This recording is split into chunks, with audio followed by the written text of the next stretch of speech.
Hello and welcome to Subversive Radio. I'm your host, Keith Giles. Wow.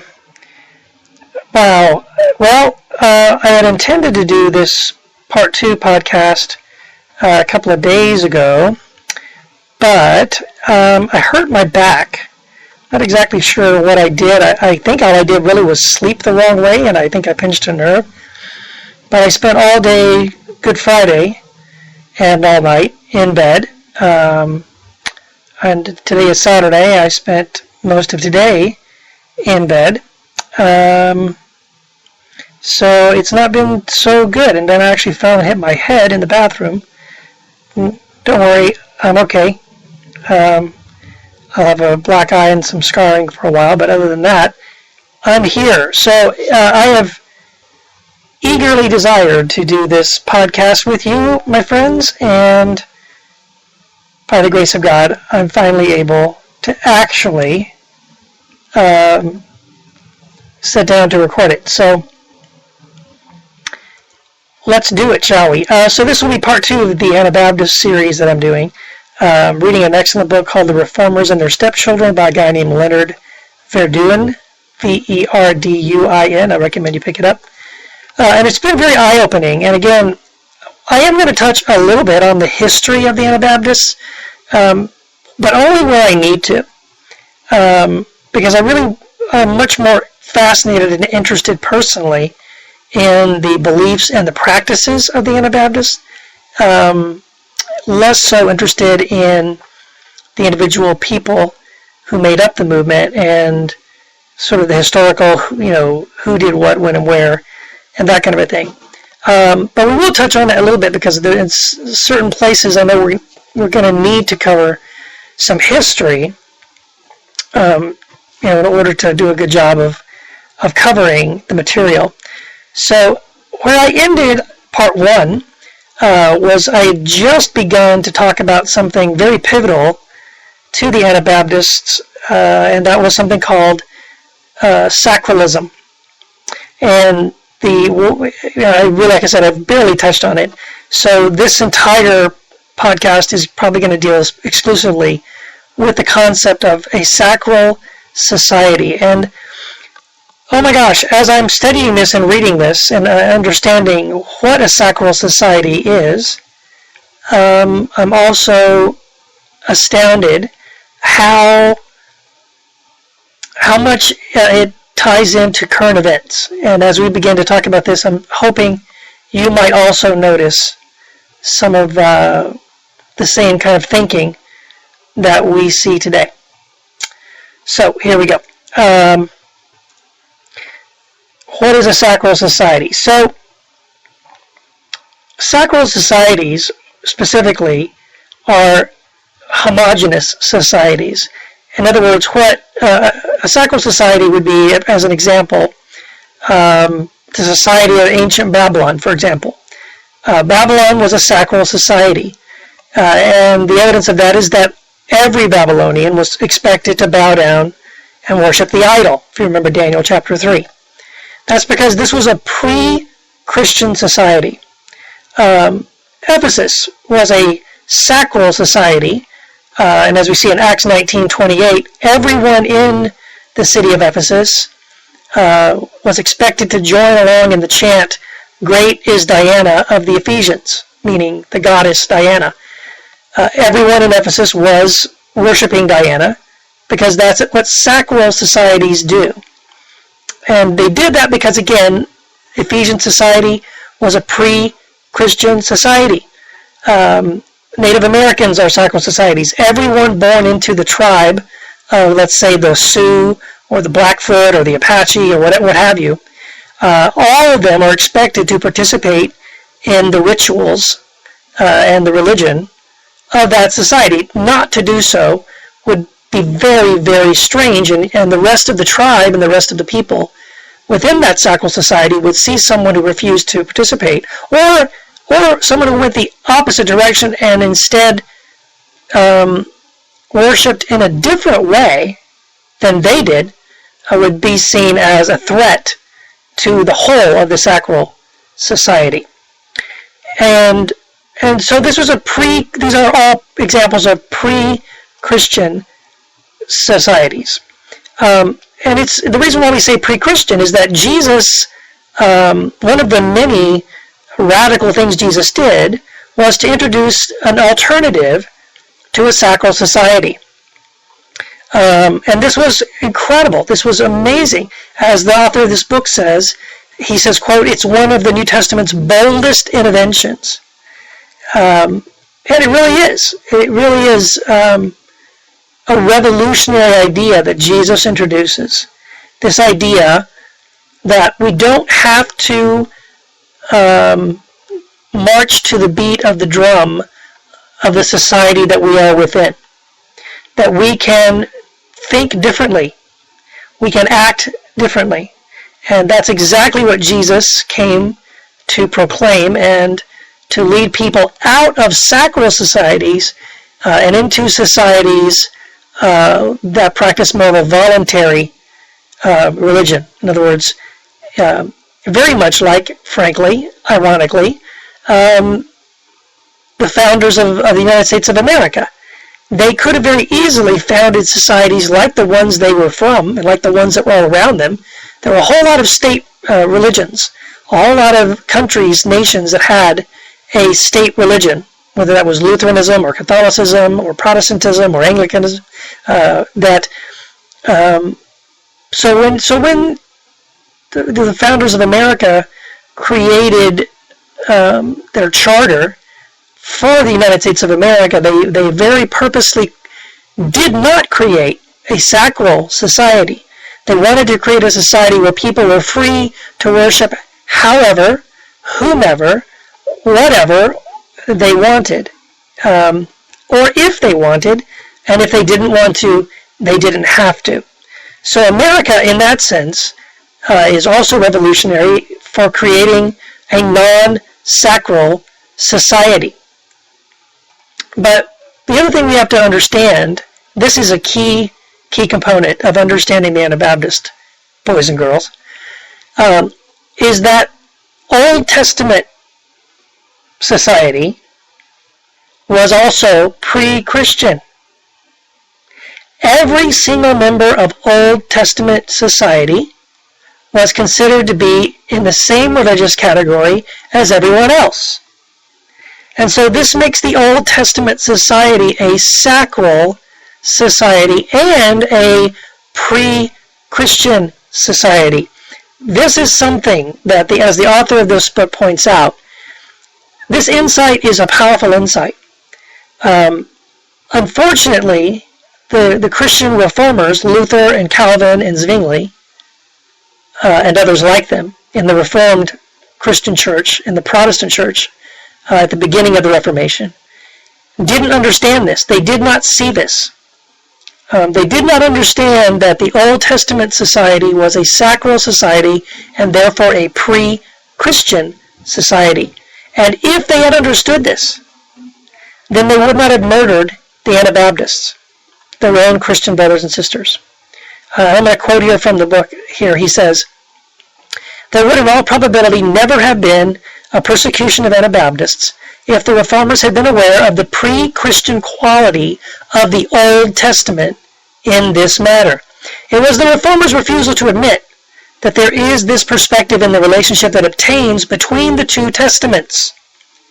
It was their refusal to grant that the one, that would be the New Testament, had outmoded the other, that would be the Old Testament, at this point. This is what caused the exodus of the Anabaptists, or the stepchildren, as he calls them." So this is why it's so key. So because one group of Christians did not see any difference between the Old Testament and the New Testament, they believed that the Old Testament and the New Testament were fundamentally the same. What they did was they transported, or they applied Old Testament sacralism to the New Testament reality and scriptures. And that was a bad idea.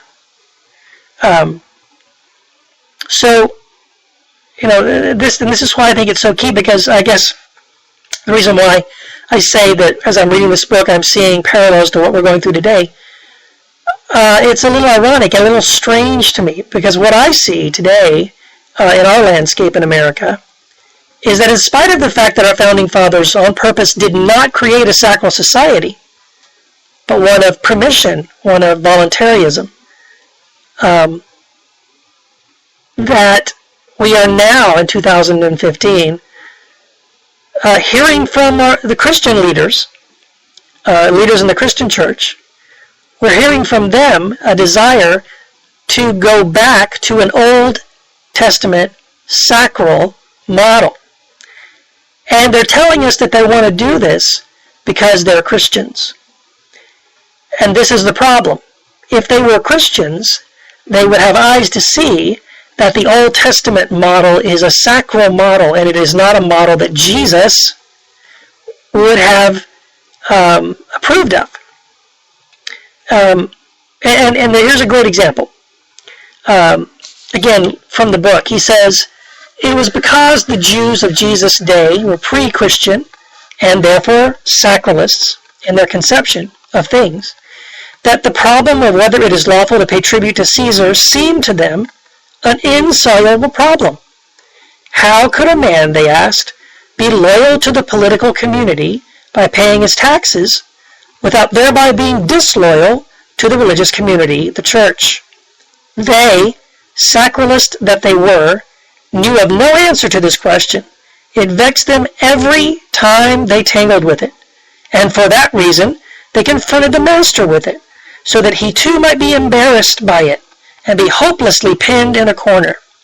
How great must have been their surprise at the ease with which Jesus, acting on the new insight he had come to convey, sailed through the dilemma with, render unto Caesar what is Caesar's, and to God what is God's. In his way of thinking, there wasn't even any problem. Now, obviously, there was a problem if you lived with a sacral mentality. If you lived in this with the assumption that all of society is one thing, meaning the church and the state are together, they are singular, they are homogeneous, then that answer that Jesus gave blows your mind. But let me finish reading here. He says here in the book, as the thoughtful reader will have perceived, much is implied in this New Testament innovation. In it is implied that the state is a secular institution. It is implied in the New Testament vision that Christianity is not a culture-creating thing, but rather a culture-influencing one. Yes, my friends, and that is one of the most revolutionary and powerful and different ideas that Jesus brought to the scene.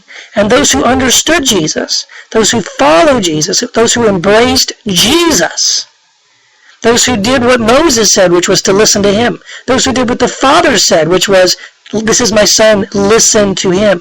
Those who listened to Jesus, whose starting point was Jesus, and whose finishing point was Jesus. It's not a problem. You can easily see that one of them is the state and the other one is the church.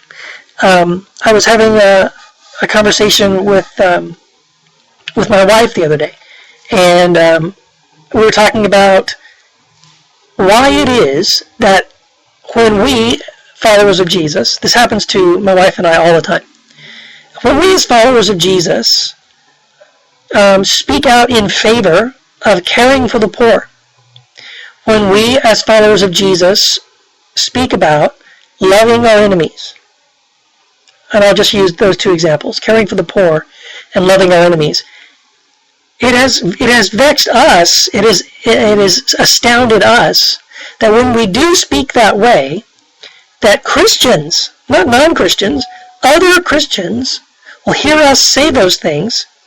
In other words, speak positively about caring for the poor, speak positively about loving our enemies, and say to us, you are a liberal. In other words, to them, those are liberal ideas. Meaning, and I mean that in a very political sense, Of course, those people say to my wife and I, they assume that we're Democrats, we're liberals, because how could I express those feelings and not be a Democrat? Here's what they don't understand. That's sacral thinking. Okay? When people assume, because you speak the words of Jesus, understand, my wife and I are not Democrats. From the moment I was able to vote, when I was a young man, how would you have to be to vote? Was I 18, 19? As soon as I could vote, I've voted straight ticket Republican my entire life. Up until recently when I decided not to vote anymore at all, but that's another story. So politically, I've always leaned towards conservative politics. So understand that when I say something like, we should care for the poor, or we should love our enemies, those ideas and those thoughts are not coming from my politics. The reason why Christians respond that way, when they hear my wife and I or other Christians speak that way, and their response is, oh, you must be a liberal, that person is betraying the fact that they are a sacralist. Because, and let me flip it around the other way and you can see what I'm talking about.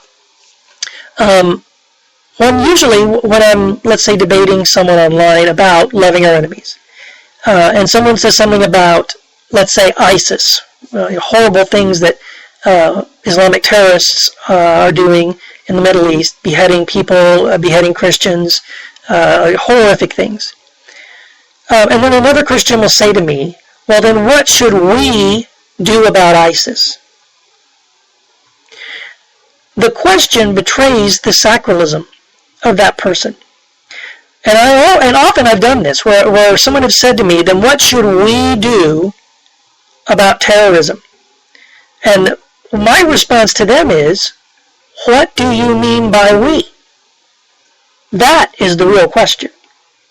In other words, only a sacralist would say, what should we do about terrorists, when I tell them that Jesus commanded them to love their enemies? Because when they say we, they are thinking of the government, the United States of America, and the Christian church, as if they are one and the same thing. That is a sacralist way of thinking. A non-sacralist way of thinking, which is what I believe, and what the Anabaptists believe, is that when you say, what should we do about terrorism, my answer would only involve what the church should do. Because when I say we, that's all I mean. The only we there is, to me, is the Christian church and the followers of Christ, my brothers and sisters. That is my identity. That is who I am, and that is what I belong to. Simply and only I belong to the body of Christ. I do not identify myself as a patriot, as a nationalist, as an American. And so whereas a sacralist says, what should we do? They're saying we, because in their minds, America / the church, America / Christians, are the same thing. What should we, Christian Americans, do?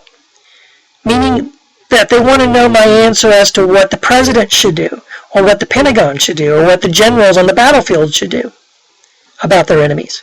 I would say, well, I would expect that leaders of government, leaders of militaries will always act like leaders of military and like heads of state.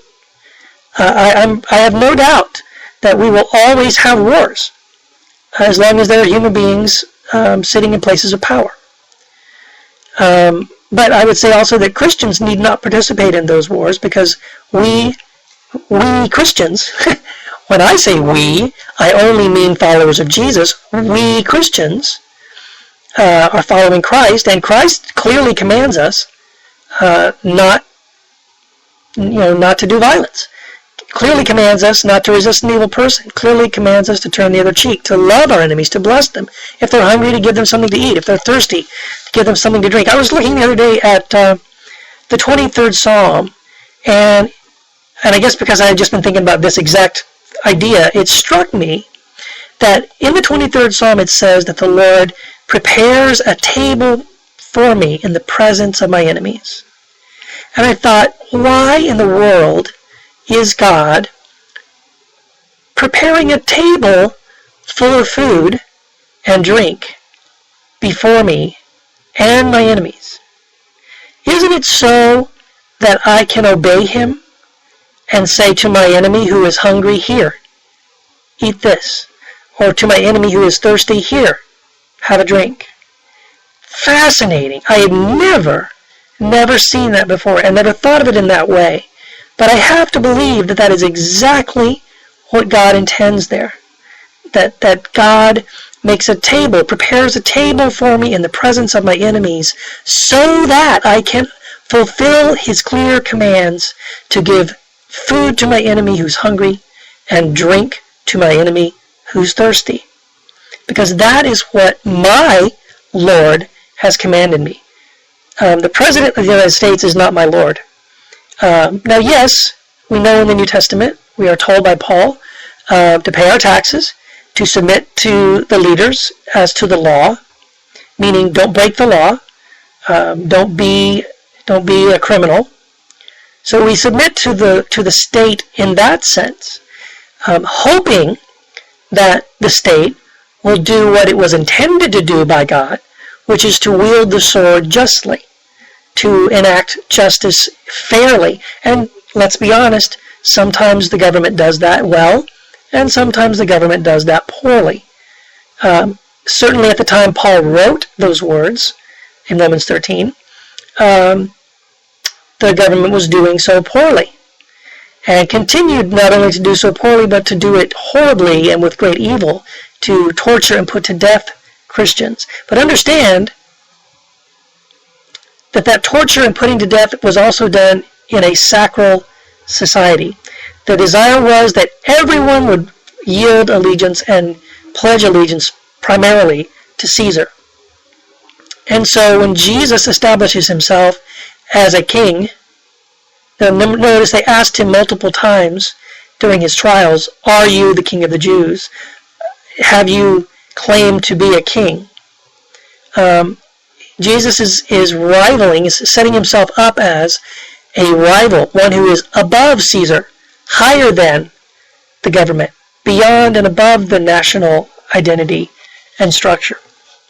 And so the Anabaptist commitment to Christ, essentially Christ first and foremost,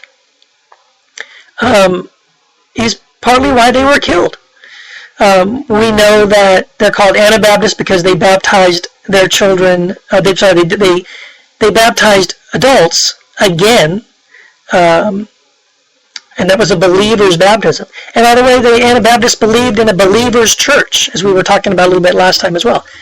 The Reformers, because they had a sacral mentality and they had a state church, they had a lot of people in church who with their mouths pledged allegiance to the church, but again, only under threat of the sword.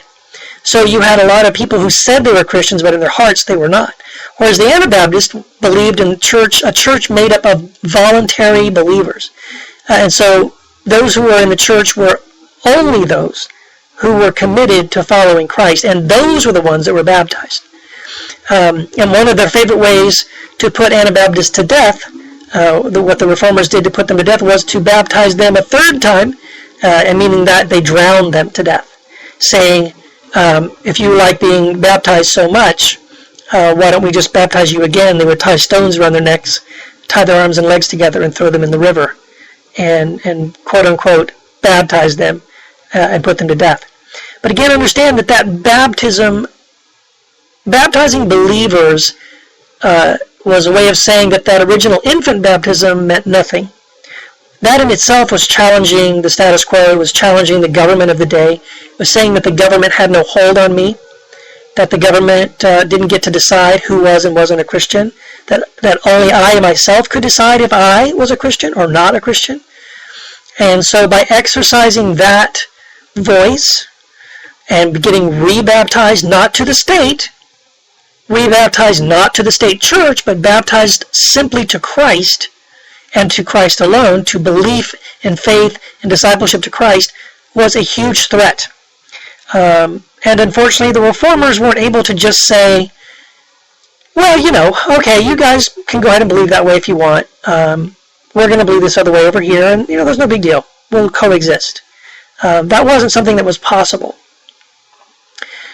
But again, this Sacral Society desires to create a Christian culture. Please don't miss that.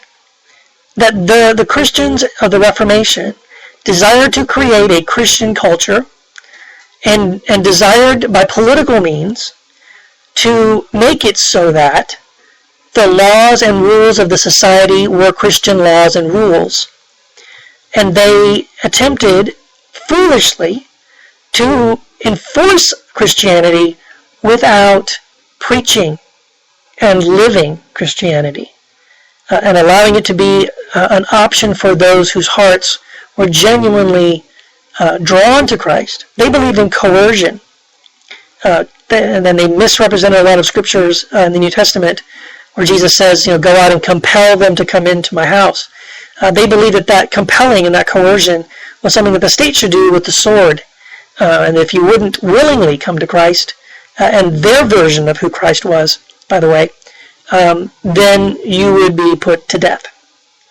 And so it's important that we understand that the church is not meant to be yoked to the state. And when I say not meant, I mean it's not meant by Jesus. We should not be compelled to legislate culture through the courts of the law. And of course, right now what's going on in Indiana with wanting to pass laws that supposedly provide religious, quote-unquote, freedoms to Christians, that they don't need to bake a cake for people that are homosexual, for example. That's the trend. I want you to have your eyes open. Christians who want to pass laws that make life easier for Christians and make culture more cozy for Christians, they are sacralists. They are looking to create a Christian culture. But that's not what we're called to do. Jesus commands us to communicate the radical gospel of Jesus to everyone around us and to influence the human heart to submit to the rule and the reign of Christ, one person at a time. And if we do that, it doesn't matter what the laws of the land may be. The laws of the land could say it's illegal to be a Christian, and so what? Because that's the Christianity that we were born into. Understand? And we are reaching a time when I'm fearful that more and more, I shouldn't say I'm fearful, I'm concerned that what I see in a dominant way in Christian culture today, in American Christian culture today, what I see are Christians looking to legislate Christianity over the culture, to come and force upon culture Christian ideals and Christianese,